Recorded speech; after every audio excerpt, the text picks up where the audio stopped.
আসসালামু আলাইকুম ওয়া রাহমাতুল্লাহি ওয়া বারাকাতুহু। আলহামদুলিল্লাহি রাব্বিল আলামিন ওয়াস সালাতু ওয়াস সালামু আলা রাসূলিহিল কারীম ওয়া আলা আলিহি ওয়া সাহবিহি আজমাইন। আজকের দর্শে আমরা কিছু আধুনিক জীবনের আদব নিয়ে আলোচনা করব। আধুনিক জীবন বলতে যেগুলো আগে ছিল না, বর্তমানে হয়েছে নতুন নতুন আবিষ্কার, যেগুলো আমরা ব্যবহার করি। আর এই কথা আপনারা জানেন যে যদিও মুসলিমরা সেসব যন্ত্র আবিষ্কার করেনি, কিন্তু ব্যবহারের দিক দিয়ে মুসলিমরা পিছিয়ে নেই। এই মাইক্রোফোন বলুন, এই মাইক্রোফোন মুসলিমরা বেশি ব্যবহার করে না কাফেররা বেশি ব্যবহার করে? আপনি খেয়াল করলেই দেখতে পাবেন যে এই মাইক্রোফোন মসজিদে মসজিদে মাইক্রোফোন, এত মসজিদ আর এত ব্যবহার অন্য ধর্মে নেই। তো মুসলমানরা বানাতে পারে না, আমাদের বলা হয় যে অমুসলমানরা বানাবে আর মুসলমানরা ব্যবহার করবে, এটা মুসলমানদের একটা গর্ব। কিন্তু না, নিজে বানাতে পারলে তাতেই বেশি গর্ব, তাই না? নিজের বানানো ঘরে বাস করে বেশি গর্ব হয়, পরের বানানো ঘরে বাস করে ততটা হয় না যতটা পয়সা দিয়ে বাস করা হয়। বেশ, এই আদবগুলোর মধ্যে থেকে একটা যন্ত্র হলো টেলিফোন। টেলিফোন আমরা সবাই ব্যবহার করি। আর আজকাল মাশাআল্লাহ চাষি থেকে নিয়ে রিকশাওয়ালা আর ব্যবসায়ী থেকে নিয়ে আপনার ছাত্র অথবা শিক্ষক অথবা যে কোনো চাকরিজীবী সবারই হাতে টেলিফোন, হাতে হাতে টেলিফোন। টেলিফোন আমাদের আধুনিক জীবনের বড় উপকারী জিনিস, তবে এর অপকারিতার ব্যাপারে উদাসীন থাকা উচিত নয়। যেহেতু এর সাহায্যেই অন্তঃপুরবাসিনী অন্দরমহল হতেই প্রেমের বাঁশি বাজায়। এরই দ্বারা তরুণ তরুণীরা আপোষে পরিচয়, প্রেমালাপ, সাক্ষাতের ওয়াদা দান, অভিরতি ও অভিসার প্রকাশ ইত্যাদি করে থাকে। এরই মাধ্যমে আজকাল SMS, আজকাল আবার হোয়াটসঅ্যাপ এবং আরো অনেক কিছু, যে পুরো দুনিয়াটাকে ওপেন করে দিয়েছে আপনার সামনে। সবাই যেন আপনার সামনে আছে। অজ্ঞাত পরিচয়ে খল ব্যক্তি ও শত্রুরা এরই মাধ্যমে দাম্পত্য ও পরিবারে ভাঙন ধরায়। চুগলখোর ও গীবতকারীরা হিংসা, দেশ, মাৎসর্য বসে সোনার সংসারে আগুন লাগায়। একটা সামান্য ফুসমন্ত্র দিলে স্বামী স্ত্রীর মাঝে বিচ্ছেদ ঘটে। একটা সামান্য ফুসমন্ত্র দিলে শাশুড়ি বয়ে আপনার বিদ্বেষ জন্মে। সামান্য ফুসমন্ত্রের কারণে ভাইয়ে ভাইয়ে দ্বন্দ্ব লাগে এবং বাপ বেটায় ছাড়াছাড়ি হয়। এ কথা আপনারা জানেন। একটা কথা ফোনের মাধ্যমে বলে দিলেই বাস। আর হাদিসে আছে রাসূলুল্লাহ সাল্লাল্লাহু আলাইহি ওয়াসাল্লাম বলেছেন, লাইসা মিন্না, সে আমাদের দলভুক্ত নয় যে কোন মহিলাকে তার স্বামীর জন্য নষ্ট করে দেয়, আর সেই যে কোন চাকরকে বা কোন দাসকে তার প্রভুর জন্য, তার মনিবের জন্য, তার মালিকের জন্য নষ্ট করে দেয়। একটা কথা ভাঙানি, কান ভাঙানি দিলেই সে নষ্ট হয়ে যাবে।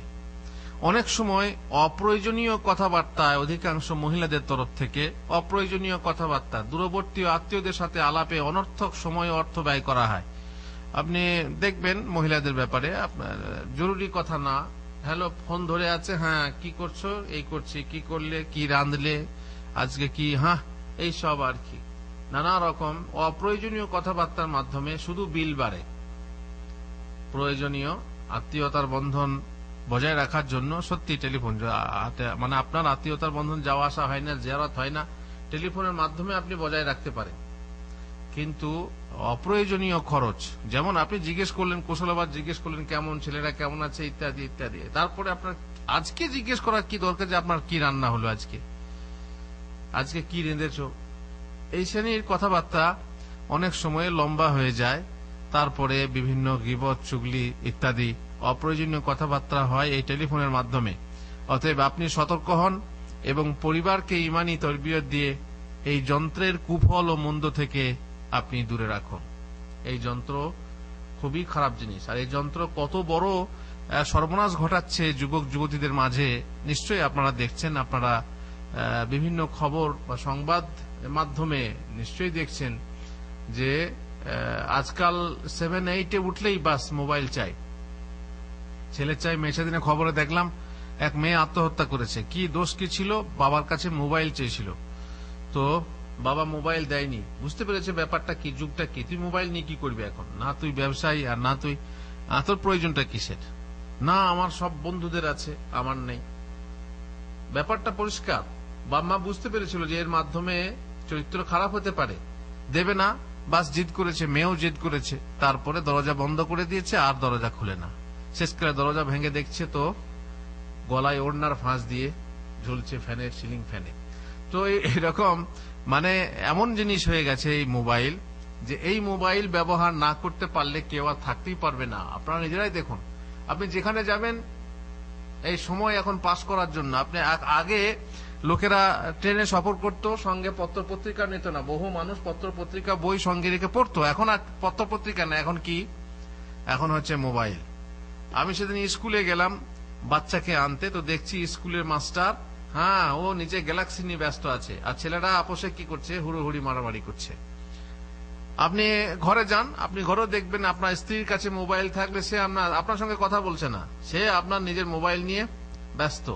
এইভাবে আপনিও ব্যস্ত, আপনিও বিজি, আপনিও স্ত্রীকে কত সময় দেন না যতটা সময় আপনি কাকে দেন? এই স্ত্রীকে দেন।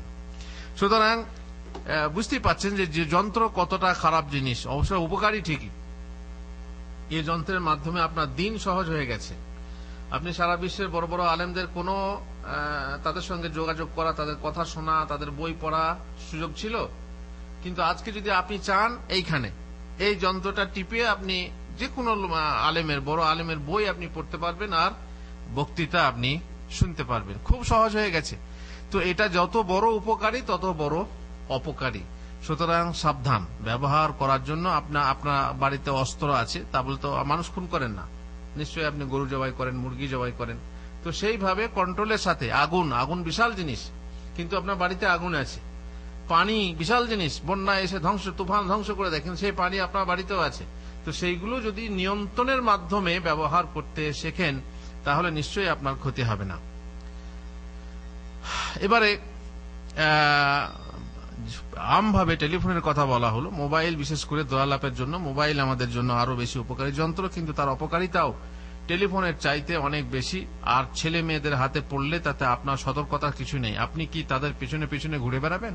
কোনো ব্যাপার নাই। কি করছে, কি দেখছে, আপনি কি দেখে বেড়াবেন? আজকেই নেটে দেখলাম একটা খবরে, বলছে ছোট বাচ্চাদেরকে এই মোবাইল দেবেন না। কেন বলুন তো? ছোট ছোট বাচ্চারা দেখেছেন খুব খেলা করে নিয়ে, আর আজকাল তো আবার মা বাপ তো আদুরে হলে পড়ে দিয়েই দিচ্ছে। মায়ের পেট থেকে বেরিয়ে বটন টিপছে, দেখেছেন আপনারা? তো ঝোঁক করছে, তখন ছেলেকে দিচ্ছে। ছোট বাচ্চার জন্য এটা খুবই ক্ষতিকর। কি জন্য? এর মধ্যে যে ম্যাগনেট আছে, ম্যাগনেট আছে এর মধ্যে যে চুম্বক আছে, চুম্বকের এত শক্তি যে ওই স্যাটেলাইট কোথাও আছে আকাশে, সেই স্যাটেলাইট থেকে এখানে কথা আকর্ষণ করছে। তো কত বড় চুম্বক আছে। আর এই চুম্বকটা যদি ছোট বাচ্চা বিশেষ করে ব্রেনের কাছে যায়, এমনকি বড়দেরও জন্য বলছে হার্টের সমস্যা হতে পারে, এখানে বুকে রাখবেন না, হার্টের সমস্যা হতে পারে। ব্রেনের কাছে সবসময় কানে নিলে পরে যে মানুষ বেশি বেশি ব্যবহার করে তার ক্ষতি হয়, মানে ব্রেনের ক্ষতি হতে পারে। ছোট বাচ্চার কচি কাঁচা ব্রেনে ক্ষতি হবে, কারণ মানে শ্রবণ শক্তিতে ক্ষতি হতে পারে। আজকেই খবরে দিয়েছে ছোট বাচ্চাদের হাতে খবরদার এই জিনিস দেবেন না খেলতে। সুতরাং এখন এটা তো বাহ্যিক হলো, বাকি ভিতরে যেসব বাচ্চাদের হাতে মোবাইল দেওয়া হয়, তাদেরকে নেট দেওয়া হয়, তারা সেই নেটে আবার নেটের ওয়াইফাই তো কিনতে হবে না। যেখানে আপনি বহু জায়গা আছে সেখানে গেলে ওয়াইফাই ফ্রি। আমাদের দেশেও ওয়াইফাই শুনেছি, ট্রেনে নাকি ওয়াইফাই ফ্রি হচ্ছে। তারপরে বিশেষ বিশেষ জায়গাতে স্মার্ট এরিয়া, যেমন আমাদের বালাদিয়ার সামনে আছে, পৌরসভার সামনে স্মার্ট এরিয়া, ওখানে যান আপনার ওয়াইফাই ফ্রি। তো সেখানে গিয়ে ছেলেটা কি দেখছে, আপনি কি পেছনে পেছনে ঘুরে বেড়াবেন নাকি দেখে বেড়াবেন? তো এইভাবে নোংরামি প্রচার হচ্ছে এই যন্ত্রের মাধ্যমে। মোবাইলের মাধ্যমে চিঠি পাঠাবার ব্যবস্থা আছে, খারাপ চিঠি থেকে নিজেকে দূরে রাখুন। তাতে ব্যবস্থা আছে কথা রেকর্ড করার, সুতরাং জাসুসি করা থেকে দূরে থাকুন। আপনার কথা এর মাধ্যমে মানে রেকর্ড হবে, আর ভিডিও হবে, ভিডিও করে নেওয়া হচ্ছে, আপনাকে ভিডিও করে আপনাকে ফাঁসাতে পারে। ক্যামেরা বিশিষ্ট মোবাইল হলে কারো অজান্তে তার ছবি তুলবেন না, কোনো অবৈধ ছবি অবশ্যই তুলবেন না। যেমন হচ্ছে স্কুল কলেজগুলোতে হচ্ছে, আপনার সাধারণত আম জায়গাগুলোতে হচ্ছে, মহিলা বুঝতেও পারে না যে আমার ছবি কেউ তুলছে। তো সেক্ষেত্রে মহিলাদেরকে বেশি সতর্ক হওয়া দরকার। টেলিফোন বা মোবাইলের রিং সাধারণ রাখুন, আপনার এই মোবাইলে যদি রিং করা হয়, আপনি দেখবেন মাশাআল্লাহ ভালো দাড়িওয়ালা লোক, হ্যাঁ সুন্দর, পাশে বসে বসে গল্প করছে, হঠাৎ করে রিং বেজে উঠলো, ও বাবা মিউজিক, আধুনিক গানের, তারপরে কি কি সব রিংটনে বিভিন্ন মিউজিক লাগানো আছে। আর এরই ফজিলতেই মসজিদের ভিতরে যেখানে আল্লাহর কালাম হবে, আল্লাহর ঘরে কি হয়, শয়তানের বাঁশি বাজে, সেখানে গান যায়, সেখানে বাজনা যায়। কিসের ফজিলতে? এই মোবাইলের ফজিলতে। এমনকি নামাজ পড়া অবস্থাতেও আপনি কোরআন শুনবেন না মিউজিক শুনবেন, এমন এমন বাজনা আছে যে আপনার সাপও নাচতে লাগবে সেই বাজনাতে। আজই কেউ কেউ বন্ধ করতেই জানে না, সারা সারা নামাজটাই নষ্ট করে দেয়, 4 রাকাত রিং বেজেই আছে আর মিউজিক বাজছে। এত বড় বোকা লোক আছে। সুতরাং রিংটনে খবরদার মিউজিক লাগিয়ে রাখবেন না।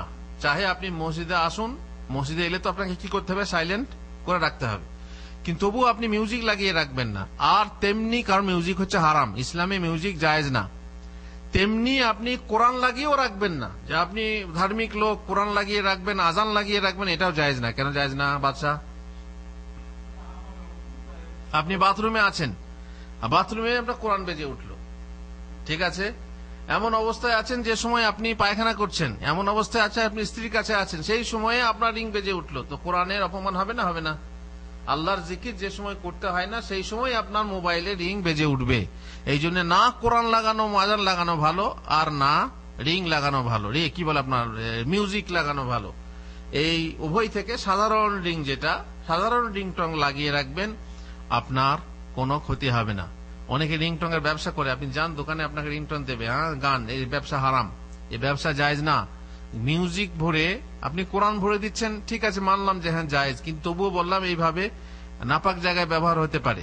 আর আপনি মিউজিক ভরে ভরে দিচ্ছেন আর পয়সা নিচ্ছেন 10 রিয়াল করে, এটা আপনার জন্য হালাল না।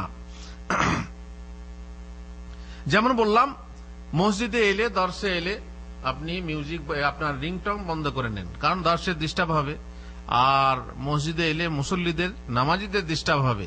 আপনার মোবাইল দ্বারা অপরকে কষ্ট দেবেন না, বা নিজে তো তা অপরের ইবাদতে মনোযোগ ও একাগ্রতা নষ্ট করবেন না। পরন্তু ইবাদতের জায়গায় যদি রিং বন্ধ করতেই ভুলে যান, তাহলে প্রথম রিং হওয়া মাত্র সাথে সাথে বন্ধ করে ফেলুন। নামাজ পড়তে পড়তে রিং বন্ধ করা হবে না? হবে না।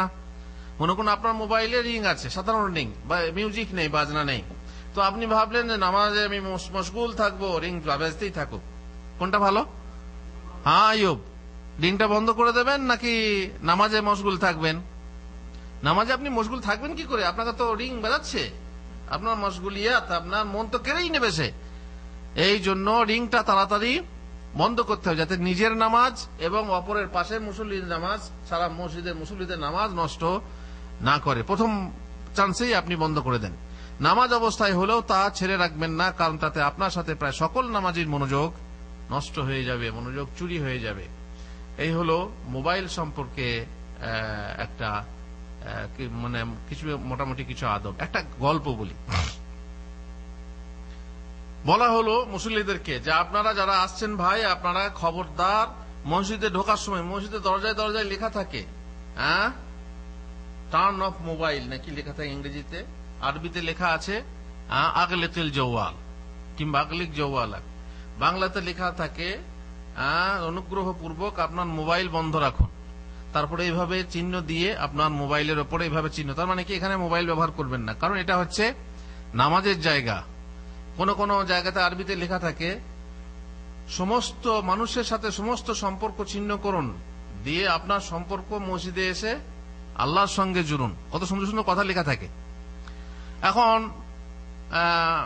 গ্রামের মতো মানে একজন লোক, হোমরা চমড়া লোক, সে বেচারি বন্ধ করে না, মসজিদে এসে নামাজ পড়ে, সারা সারা সমস্ত রাকাতটাকেই নামাজে বরবাদ। ইমাম সাহেব বললেন, এত বলা হচ্ছে তবু, যেমন জামে মসজিদে আপনি কখনো কখনো আক্ষেপ করে আপনি বলতে শুনবেন যে আপনাদেরকে বারবার বলা হচ্ছে, তবু আপনার আল্লাহ ইয়াহদিকুম আল্লাহ ইয়াহদিকুম বলা হচ্ছে যে কমসে কম মিউজিক মসজিদে এসে বন্ধ করে রাখো, কিন্তু এরা বন্ধ করে না। তো সে মোরল সাহেব গেলেন খেপে, ঠিক আছে, তো খেপে গেলেন, তো আর কিছু বললেন না, গুমুস গামুস করে মসজিদ থেকে বেরিয়ে গেলেন। একদিন ইমাম সাহেবের মোবাইল, কিন্তু ইমাম সাহেবের মোবাইলে মিউজিক ছিল না, মোরল সাহেবের মিউজিক ছিল, ইমাম সাহেবের মিউজিক ছিল না। নামাজ পড়তে পড়তে বেজে উঠেছে, সঙ্গে সঙ্গে বেচারি বন্ধ করে দিয়েছে। নামাজে সালাম ফেরার পর আর যায় কথা, সেই মোড়ল আপনারা খুব বলেন এই হুজুরদের এই হচ্ছে কাজ, আম্মা বাদ, মানে আমি বাদ, আমি যা করব তোমরা তা করো না। এই পরকে বলছেন মোবাইল বন্ধ করতে, আপনি নিজেই মোবাইল বন্ধ করেননি। আমি ভুলে গেছিলাম ভাই, আমি ভুলে গেছিলাম। ভুলে তো সবাই যায়, ঠিক আছে ভুলে সবাই যায়, কিন্তু আপনার ছিল কি মিউজিক আর আমার হচ্ছে সাধারণ রিং, পার্থক্য আছে। বলছে ওই হলো আপনাদের ওই রকমই অভ্যেস, বুঝতে পারলেন? দিয়ে হুজুরকে কি করলেন? একেই তো হুজুর ছোট, গ্রামের মন জুগিয়ে চলতে হয়। আচ্ছা বলুন তো, গ্রামের ইমাম সাহেবরা হাদিস কোরআন মেনে চলে না মোরল মাতব্বরদেরকে মেনে চলে? হ্যাঁ, হাদিস কোরআন মেনে চলে না।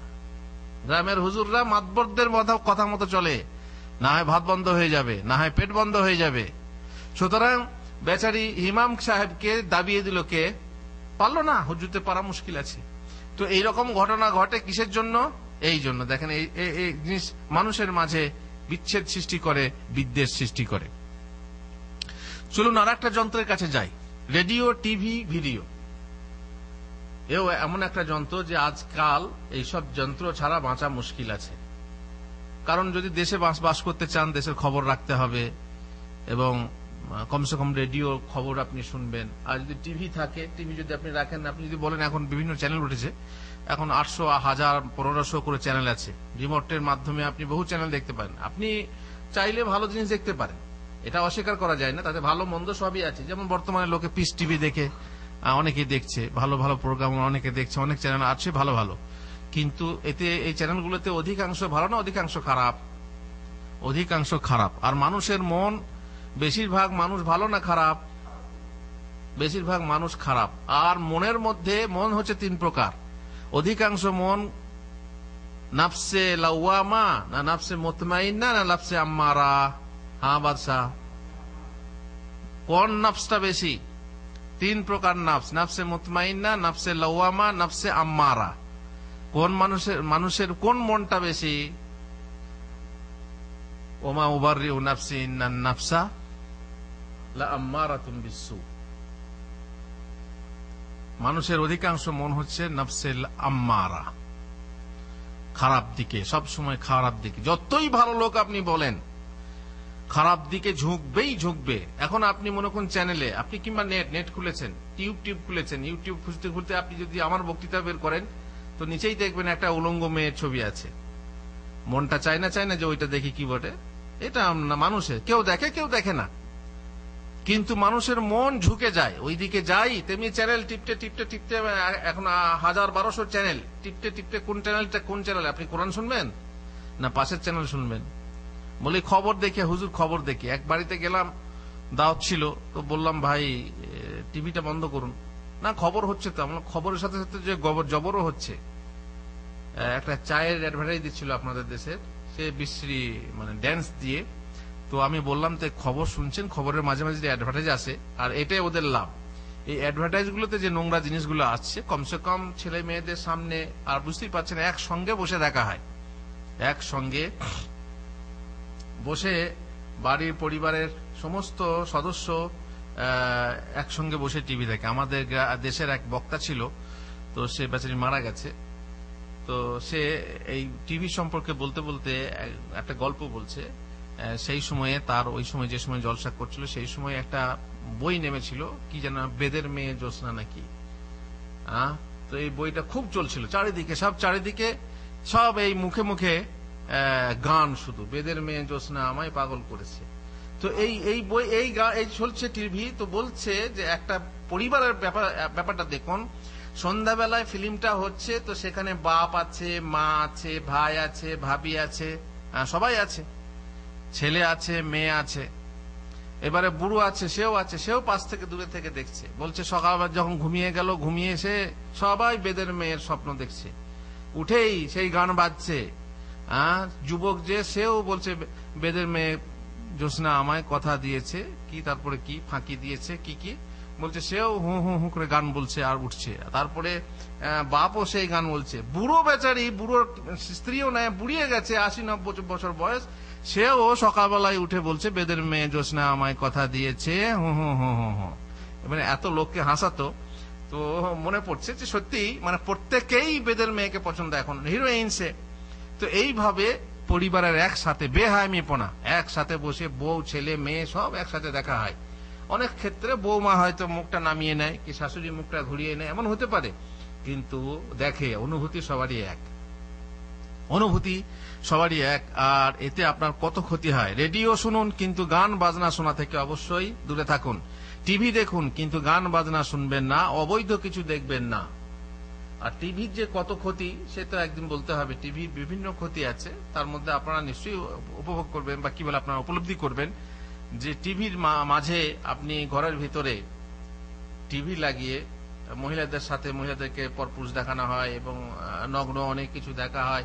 এমন কিছু খবর আছে কাফেরদের খবর, যে খবরকে আমরা বিশ্বাস করি ওহির মতো, এবং তাতে মুসলমানদের কত ক্ষতি হয়। বিভিন্ন ক্ষতি আছে টিভির মাধ্যমে। ভিডিও ক্যামেরা, ভিসিআর, ভিসিডি ইত্যাদি যন্ত্র খুব সাবধানে ব্যবহার করুন। যদি আপনি উপকারার্থে ব্যবহার করে থাকেন খুব সাবধানে। এসব যন্ত্রকে দাওয়াতি কাজে ব্যবহার করুন, তবে সাবধান থাকবেন যাতে বাত ভালো করতে গিয়ে কুষ্ঠব্যাধি না হয়ে বসে। আপনি বলবেন যে আমি বাড়িতে চ্যানেল রেখেছি, আমি কন্ট্রোলের মাধ্যমে রাখি, কিন্তু আপনি যখন বাড়ির বাইরে যান, বাড়ির ভিতরের লোকেরা কি হয় কি করে আপনি জানেন না। সুতরাং সে ব্যাপারে সতর্ক থাকুন। কম্পিউটার, ইন্টারনেট, আধুনিক যুগে কম্পিউটার একটি আশ্চর্য জিনিস। এটিকেও আপনি আপনার উপকারে ব্যবহার করুন, তবে ইন্টারনেট ব্যবহার করার সময়ে খুব সতর্কতার সাথে, যেহেতু তাতে মধু আছে আর মধুর তুলনায় বিষ আছে বেশি। সেখানে মধুও পাবেন, বিষও পাবেন, বিষের সংখ্যাটাই, বিষের পরিমাণটাই বেশি। এবারে চলুন গাড়ি। গাড়ি অবশ্য তুলনামূলকভাবে কম লোকই ব্যবহার করে। গাড়ি ব্যবহার করা একটা গর্বের ব্যাপার। গাড়ির ড্রাইভারের আসনে বসলে তখন একটা গর্ব ভাব, মদোন্মত্ত ভাব, অহংকারের ভাব। আর যদি গাড়ি নতুন হয় তাহলে তো বলারই নেই। এইভাবে তাদের অহংকার আছে। যদি এমনকি মহিলা পর্যন্ত গাড়ি চালায়, যে দেশে, এদেশে মহিলারা গাড়ি চালায় না কেন? বাদশামিয়া, এদেশের মহিলারা গাড়ি চালায় না কেন? সরকারিভাবে নিষিদ্ধ। কেন নিষিদ্ধ করা হয়েছে? যেহেতু এখানকার আলেমদের ফতোয়া আছে যে মহিলাদের গাড়ি চালানো এমনি হারাম না। এই জন্য কিছু কিছু উলামা বলছেন যে মহিলা উট চালাতে পারে সে মহিলা গাড়ি চালাতে পারে। আল্লাহর নবীর যুগে মহিলারা উট চালাতো না? উট চালাতে পারলে গাড়ি চালাতে পারবে, কিন্তু গাড়ি চালানো নিষেধ কেন এখানে? যেহেতু তাতে বিপত্তি আছে মহিলার বেশি। রাস্তায় একা যাচ্ছে, গাড়ি খারাপ হয়ে গেল, পুরুষ আর মহিলা তো এক না। পুরুষ হয়তো কোন রকম করে, আর মহিলার খারাপ হয়ে গেল, কত লোক তাকে বিভিন্ন রকম ভাবে কিডন্যাপ করতে পারে, তারপরে আপনার ব্ল্যাকমেইল করতে পারে, আরো কত কিছু করতে পারে। এই জন্য মহিলা বিপদে পড়বে। পেট্রোল পাম্পে যাবে, পেট্রোল ভরবে, নানা রকম রাস্তায় একা একিনি বহু রকমের অসুবিধা আছে। আর মাহারাম ছাড়া সফর নিষেধ আছে। আর মহিলাকে একা গাড়ি ছেড়ে দিলে বিভিন্ন বিপত্তির জন্য এখানে গাড়ি চালানো নিষেধ। আর যদি মহিলা আপনার, আমরা দেখেছি, আমরা শুনেছি, মানে কি বলে আপনার ওটাকে পরিসংখ্যানে যাকে বলে পরিসংখ্যানে দেখা গেছে যে পুরুষ, যে দেশে মহিলা পুরুষ প্রায় সমান সমান গাড়ি চালায়, সে দেশে অ্যাক্সিডেন্টের পরিমাণ কাদের বেশি? মহিলাদের। পুরুষদের তুলনায় অ্যাক্সিডেন্টের পরিমাণ কাদের বেশি? মহিলাদের। কারণ মহিলাদের এমনিতে ধৈর্য শক্তি কম, তাদের মানে যেটা বলে হঠাৎ করে পরিস্থিতি সামাল দেওয়া, এটা তাদের জন্য খুবই দুষ্কর এবং মন দুর্বল। সেক্ষেত্রে সামাল দিতে না পেরে অ্যাক্সিডেন্ট করে বসে। যতটা পুরুষ পারে ততটা মহিলা পারে না, আর মহিলা আর পুরুষ সমান হতেও পারে না। যাই হোক, তো এই ক্ষেত্রে আপনি সাবধানতার সাথে গাড়ি চালান। ট্রাফিক আইন অবশ্যই মেনে চলুন। এখন আপনি বলবেন যে ট্রাফিক আইনে সিগন্যাল আছে, সিগন্যালে কেউ নেই, আমি পার হতে পারি। ট্রাফিক আইন না মানলে দেশের আইন অমান্য করা হয়। আর দেশের মুসলিম সরকারের আইন অমান্য করলে আপনার কার অমান্য করা হয়? আল্লাহর আইন অমান্য করা হয়। অতএব সাবধান। অপর সাইডে কোনো গাড়ি থাক বা না থাক, আপনার সিগন্যাল গ্রিন না হলে আপনি অতিক্রম করবেন না। আপনি হলো আমার গ্রিন লাল হয়ে আছে, অতিক্রম গাড়ি নিয়ে আমি গেলে সমস্যা কি? না, আপনার সিগন্যাল গ্রিন হবে, আপনাকে যাওয়ার অনুমতি দেওয়া হবে, তবে আপনি যাবেন। এই হচ্ছে আইন মানা। অবশ্য গ্রিন হলেও অন্য সাইড ভালোভাবে দেখে পার হবেন। যে আপনার গ্রিন আছে বলে আপনি চোখ বন্ধ করে চলে যাবেন তাও হবে না, কিন্তু কারণ আপনি ভালো হতে পারেন, কিন্তু অন্য মাজনুন হতে পারে, পাগল হতে পারে। সে হয়তো ভালো না, সে চালিয়ে দিল রেডে, আর আপনি গ্রিনে চালাচ্ছেন, অ্যাক্সিডেন্ট হবে না? হবে না। এই জন্য যত রকমের আইন আছে এবং ধর্মীয় আইন বলুন, রাজনীতির আইন বলুন, আইন কারো একা না। কেউ একা আইন মেনে সুখী হতে পারবে না, ভালো হতে পারবে না, যদি সবাই আইন না মানে। অ্যাক্সিডেন্টের ব্যাপারটা দেখুন, আপনি গ্রিন মানছেন কিন্তু অন্যজন কেউ মানছে না, অ্যাক্সিডেন্ট হবে না? হবে না। আপনার গ্রিন মানা কোনো লাভ হবে না, এই জন্য সবাইকে মানতে হবে। আইন ভঙ্গকারী মানুষের অভাব নেই। মাত্রাধিক স্পিডে গাড়ি চালিয়ে নিজের তথা অপরের জীবনের মরণের দিকে ঠেলে দেবেন না। আজকেই আপনারা জানাজা পড়লেন, 3টে মেয়ের একসঙ্গে জানাজা, আর 3 মেয়েই হচ্ছে 3 বোন, এক বাপের বেটি। কেন জানেন? তারা 3 বোন সহ মা বাপ যাচ্ছিল কোথায়, অ্যাক্সিডেন্ট হয়েছে, বাবা হাসপাতালে আছে, তার অবস্থা মানে আশঙ্কাজনক, মাও হাসপাতালে আছে, আর 3টে মেয়ে শেষ। এই আসরের সময় জানাজা পড়লাম। তাহলে আপনি নিশ্চয়ই ভুল কিছু ছিল। এমনও হতে পারে যে আপনি খুব স্পিডে গাড়ি চালাচ্ছেন, তো খুব বেশি স্পিডে গাড়ি চালালে আত্মহত্যা করা হয়। আপনি নিজেকেও বিপন্ন করছেন আর অপরকেও বিপন্ন করছেন। বিশেষ করে এই যে আমাদের যারা ড্রাইভাররা আছে, যারা বাস ভর্তি লোক নিয়ে দিয়ে আসে, তাদের খেয়াল করা উচিত যে আমি একা নই। আমি একা জীবন হলে হতো, আমার সঙ্গে আরো জীবন আছে। এই বেচারি বাবুল বাসার দাঁত শহীদ হয়ে গেল। হ্যাঁ, আবুল বাসার কই? দাঁড়ে আসতে গিয়ে দাঁতটা ভেঙে গেল। তো নিশ্চয়ই ড্রাইভারের দোষ থাকলে তার দায়িত্ব তাকে নিতে হবে। সুতরাং স্পিড মাত্রা বেশি গাড়ি চালাবেন না। যে স্পিড যেখানে বাঁধা আছে সেখানে আপনি সেইভাবে গাড়ি চালাবেন। আর নিজের গাড়ি আর পরের গাড়ি সমান। আপনি ভাববেন যে আমার নিজের গাড়ি বেশি জোরে চালাবো, কার বাপের কি, কিংবা আমি মালিকের গাড়ি চালাচ্ছি, নিজের গাড়ি নয়, অতএব যা মন তাই করে চালাই না। সমান সমান আপনার মধ্যে আন্তরিকতা থাকবে। আপনি পরের বলে যে পরের তেলে কাপড় নষ্ট আর পরের ভাতে পেট নষ্ট, পরের গাড়ি বলে আপনি যেমন তাই চালাবেন, এটা উচিত না। নিজের গাড়ি যেমন আপনি যত্ন করেন, পরের গাড়িও তেমনি, পরের ড্রাইভার হলে আপনি যত্ন করবেন মালিকের গাড়ির। রোডের অপর গাড়ি ও পথচারীর খেয়াল অবশ্যই রাখবেন।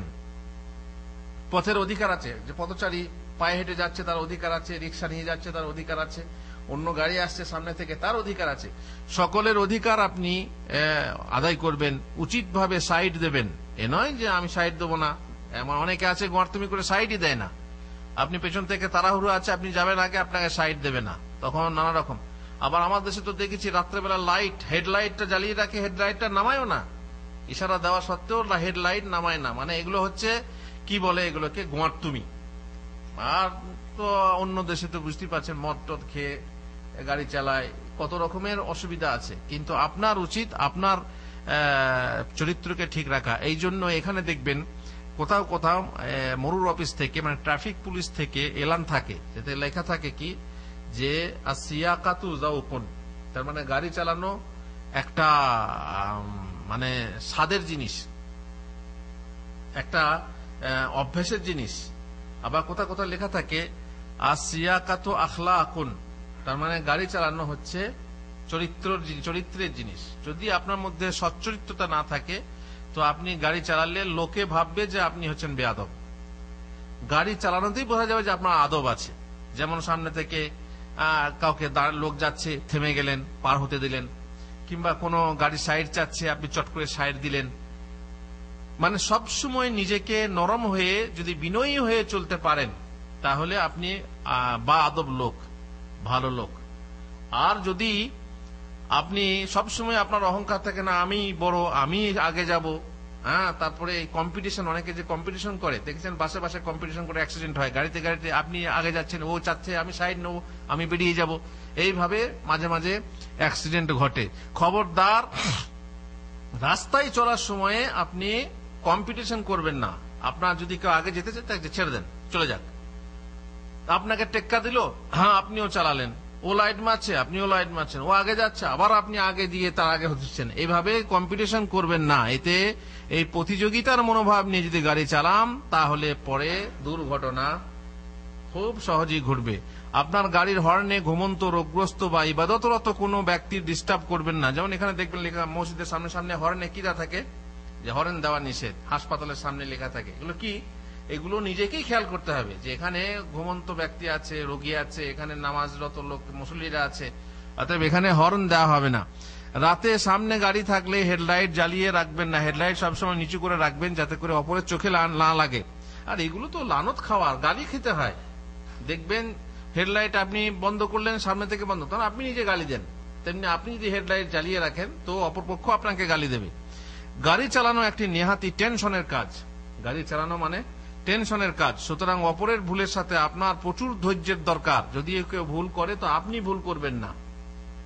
আর গাড়ি চালাতে চালাতে গিয়ে যদি আরামসে ঘুমিয়ে যান তাহলে তো বুঝতেই পারছেন চিরদিনকার মতো ঘুমিয়ে যাবেন, তাই না? অনেক মানুষ আছে আরামসে গাড়ি চালান, ঘুমিয়ে যায় সারা রাত জেগে। এই জন্য আমাদের দেশে বলে মদ খায় কি জন্য? যাতে করে ঘুম না আসে। তারপরে ওই যেসব ট্যাবলেট খায় যাতে করে ঘুম না আসে। বহু লম্বা পথ চলতে হয়, তো এত লম্বা পথ কিভাবে চলবো? কিন্তু না, ঘুমিয়ে নেন তারপরে পথ চলুন। রাস্তায় ঘুম আসছে, আপনি ঘুমিয়ে নেন, ঘন্টাখানে ঘুমিয়ে তারপর চলুন। কিন্তু না, ওরা ট্যাবলেট খেয়ে খেয়ে গাড়ি চালায়। আর যার ফলে মাদকতার ফলে কিংবা ঘুমিয়ে যাওয়ার ফলে কত অ্যাক্সিডেন্ট হয় এসব আমাদের শোনা আছে, জানা আছে। একজন মুসলিম হবে এতই আদর্শবান যে তার মাধ্যমে অন্য লোকে কোনো প্রকার কষ্ট পাবে না। লা দরারা ওয়ালা দিরার। না আপনি ক্ষতিগ্রস্ত হবেন আর না কাউকে ক্ষতিগ্রস্ত করবেন। আপনি এটাও না যে আপনি নিজেকে মোমবাতি হয়ে অপরকে আলো দেবেন, এটাও জরুরি না। বরং আপনি নিজেকে জ্বালাবেন না এবং অপরকে আলো দেবেন, এটাই হচ্ছে বাঞ্ছনীয়। এটা জরুরি না যে আপনি নিজেকে জ্বালিয়ে অপরকে সুগন্ধি দেবেন ধূপবাতির মতো, এটা হওয়া জরুরি না। বরং আপনি সুগন্ধি দেবেন কিন্তু নিজেকে জ্বালাবেন না, এরকম চেষ্টা করতে হবে। এটাই হচ্ছে বাঞ্ছনীয়। চিনি হওয়া ভালো না খাওয়া ভালো? বাদশা মিয়া, চিনি হওয়া ভালো না খাওয়া ভালো? বলছে হওয়া ভালো, খাওয়া ভালো। ঠিকই বলছে, তাই না? শুধু চিনি হবো কেন? লোকে আমাকে শুধুই খাবে আর আমি খাবো না, এটা হতেই পারে না। আর শুধু চিনি খাবো এটাও ঠিক না, বরং চিনি হওয়া ভালো এবং খাওয়া ভালো। ঠিকই বলেছে, জবাব ঠিকই আছে, তাই না? মিয়া ফিল মিয়া। আল্লাহ তাআলা আমাদেরকে তৌফিক দেন যেন আমরা আধুনিক জীবনে কয়েকটি আদব মেনে চলতে পারি। কারণ বর্তমান বিশ্বে চারিদিক থেকে বড় অশান্তি এইসব আদব না মেনে চলার জন্য। এই আদব মেনে চললে ইসলামী আদব, এগুলো সবই ইসলামী আদব। যদিও ট্রাফিক আইন টাইন মানুষের তৈরি করা, কিন্তু ইসলামের আদব মেনেই এগুলো তৈরি করা হয়েছে, এই জন্য আমাদেরকে মেনে চলতে হয়। আল্লাহ আমাদেরকে তৌফিক দেন যেন আমরা আধুনিক জীবনে আধুনিক থাকতে পারি এবং ইসলামী মুসলিম থাকতে পারি, সঠিক মুসলিম। যে ইসলামের কথা আল্লাহ তাআলা বলেছেন, ইয়া আইয়ুহাল্লাযীনা আমানুত্তাকুল্লাহা হাক্কা তুকাতিহি ওয়া লা তামুতুন্না ইল্লা ওয়া আনতুম মুসলিমুন। তোমরা আল্লাহকে যথাযথভাবে ভয় করো এবং মুসলিম না হওয়া ছাড়া তোমরা মৃত্যু বরণ করো না। আল্লাহ আমাদেরকে মুসলিম অবস্থায় যেন মৃত্যু দেন। আল্লাহুম্মা আমিন। ওয়া সাল্লাল্লাহু আলা নবিয়িনা মুহাম্মদ ওয়া আলা আলিহি ওয়া সাহবিহি আজমাইন।